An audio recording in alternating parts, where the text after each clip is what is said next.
Welcome back everyone to another tutorial from Tech for Gamers. In this video, I'm going to show you how you can download and install the Monster Train 2 game on your PC. So let's get started right away. First of all, open up the Steam application, and once you are logged into your account, go ahead and click on the search box within the store page.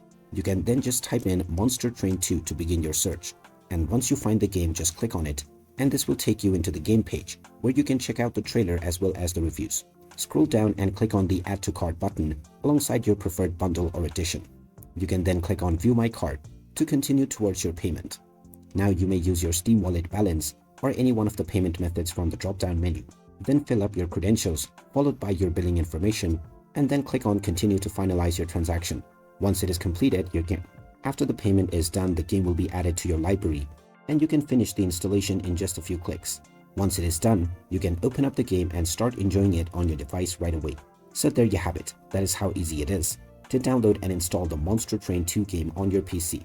If you find this video helpful, don't forget to hit that like button and subscribe to our channel for more useful tips and tutorials. Thanks for watching, and I will see you again in the next video.